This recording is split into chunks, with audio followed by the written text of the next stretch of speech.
तो क्या अब ऐसे में पूरा का पूरा इस मामले का दायित्व, ताकि जुडिशरी पर लोगों का भरोसा बना रहे और उसका जो स्थान है वो कायम रहे, सीजेआई साहब के पास चला जाता है? और दूसरा एक सवाल मेरे मन में और भी आ रहा है कि क्या ये पूरा का पूरा मामला with in judiciary he final होगा कि ये सही है, गलत है, कोई करप्शन है या नहीं है, या कहीं इसमें सरकार की भी कोई एंट्री होगी?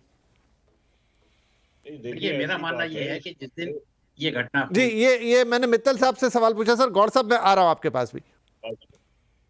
मेरा मानना ये है कि जिस दिन ये घटना हुई, उस दिन माननीय न्यायमूर्ति का पूरा घर सील कर देना चाहिए था। बाकायदा तलाशी लेनी चाहिए थी।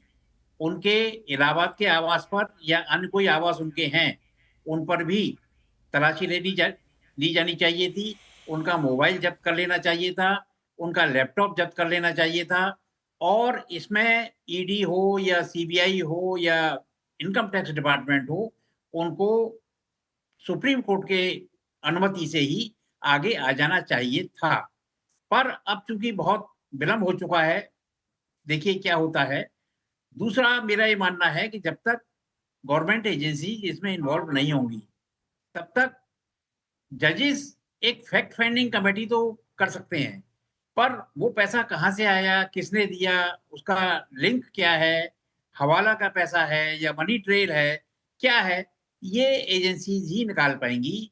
और मेरा ये भी मानना है कि उनका जो ट्रांसफ़र इलाहाबाद किया गया है, ये पनिशमेंट नहीं है। जैसा विजय जी कह रहे थे, ये उनको एक रिवार्ड है, क्योंकि वो अपने घर में पहुँच गए। और जहाँ तक सीनियरिटी का सवाल है कि वो नंबर 2 पर थे दिल्ली हाई कोर्ट में, इलाहाबाद में 9 नंबर पर रहेंगे। सीनियरिटी जजेस की ऑल इंडिया सीनियरिटी मानी जाती है। हाई कोर्ट वाइज़ सीनियरिटी का कोई औचित्य नहीं होता है, केवल सीनियर जज बनाने के हिसाब से होता है। तो मेरा ये मानना है, एक एग्ज़ाम्पल मैं और दूँगा, 2 मिनट का समय लूँगा आपसे। मुझे अच्छी तरह याद है कि जस्टिस रे इलाहाबाद हाई कोर्ट के चीफ जस्टिस थे। इलाहाबाद हाई कोर्ट एशिया का सबसे बड़ा हाई कोर्ट है। सुप्रीम कोर्ट के एक माननीय न्यायमूर्ति अचानक प्रोग्राम बना करके इलाहाबाद आए। उस समय जस्टिस रे लखनऊ में कोर्ट कर रहे थे। तो वो सर्वोच्च न्यायालय के उन माननीय न्यायमूर्ति को अटेंड करने के लिए इलाहाबाद नहीं पहुंचे, नहीं पहुंच पाए। तो उससे वो माननीय सर्वोच्च न्यायालय के न्यायाधीश इतने नाराज हो गए कि उनको सिक्किम ट्रांसफर कर दिया गया। अब आप ये देखिए, सिक्किम में केवल 2+1 3 की स्ट्रेंथ है और इलाहाबाद में 160 की स्ट्रेंथ है।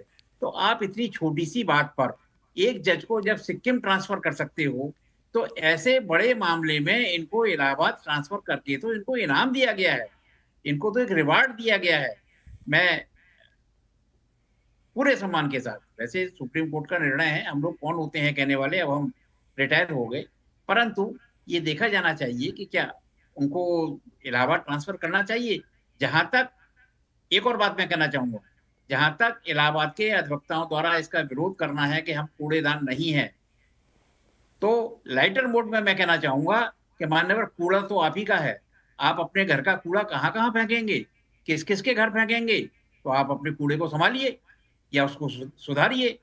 तो ट्रांसफ़र किसी भी रूप में पनिशमेंट नहीं है। किसी का भी ट्रांसफ़र रूटीन में भी किसी का ट्रांसफ़र कोई पनिशमेंट नहीं है और इस मामले में तो इलाहाबाद ट्रांसफ़र करके उनको और एक कहना चाहिए कि रिवार्ड दे दिया गया है कि वो अपने घर में आराम से रहें। मेरा यही मानना है कि जिस दिन ये घटना हुई, उस दिन इनके सारे ठिकानों पर रेड होनी चाहिए थी। पूरा जी। घर सीज़ कर देना चाहिए था। पार्टिकुलरली उस स्टोर रूम को पूरी तरीके से सील कर देना चाहिए था। उसका पंचनामा बनाया जाना चाहिए था और जब तक जाँच पूरी ना हो जाती, तब तक वहाँ से तथाकथित मलबा नहीं हटाना चाहिए था। वो मलबा किसके आदेश से हटाया गया? क्यों हटाया गया? कहाँ फेंका गया? जैसा कि अब न्यूज़ में आ रहा है कि सड़क पर फेंका गया। सड़क पर क्यों फेंका गया? जब भी कोई किसी भी क्राइम से रिलेटेड कोई वस्तु है, तो उसको एक सुरक्षित रखा जाता है, सीलबंद पैकेट में रखा जाता है, बाकायदा मोहर लगाई जाती है, उसका एक फर्द रिकवरी बनती है। ये सब कुछ नहीं हुआ है, तो बड़े दुर्भाग्य का विषय है कि इसमें विलंब कर देने से बहुत सी बातें, बहुत से साक्ष्य स्वतः ही मिट गए हैं या मिटा जी। दिए। जी।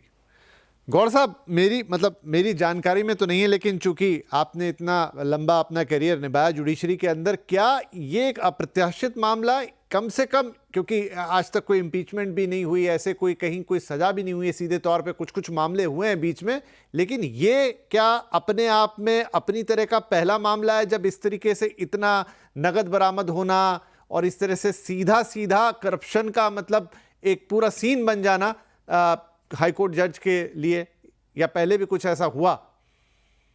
नहीं, आपका कहना बिल्कुल ठीक है। ये बड़ा संगीन मामला है और बड़े दुर्भाग्य की बात है कि ऐसा कुछ हुआ है। मगर हमें आज किसी निष्कर्ष पे नहीं पहुंचना चाहिए। हमें फैक्ट फाइंडिंग कमेटी की रिपोर्ट की वेट करनी चाहिए। उसके बाद मेरा पूरा विश्वास है जो भी सुप्रीम कोर्ट एक्शन लेगा वो बिल्कुल कानून के हित में होगा और कानून को आगे बढ़ाने के लिए होगा, ताकि लोगों का जुडिशरी पे भरोसा बना रहे। उस दिशा में फैसला आएगा। मुझे इस बारे में कोई शक नहीं है। मैं इस बारे में बड़ा निश्चिंत हूँ। सुप्रीम कोर्ट हमारी बड़ी जिम्मेवार है और वो बिल्कुल ठीक कदम चल रही है और ठीक दिशा में चल रही है, और हमें इंतजार करना चाहिए कमेटी के फैसले का। जी ठीक है, चलिए एक छोटा ब्रेक मैं यहाँ लेता हूँ, लेकिन ब्रेक के बाद कि अब यहाँ से आगे क्या होगा, मतलब कमेटी का फैसला आएगा, उसके बाद वो फैसला किस तरफ होगा ये तो आने के बाद ही पता चलेगा। लेकिन मान लीजिए कि वो एक विरोध में फैसला आ जाए या इस चीज़ों को सही पाया जाए तो क्या होगा? अगर नहीं होता है, उनको लगता है सब क्लीन था मामले में, क्या तो क्या ये फैसला, तो ये मामला या ये पूरा जो भी इंसिडेंट है यहीं क्लोज हो जाएगा?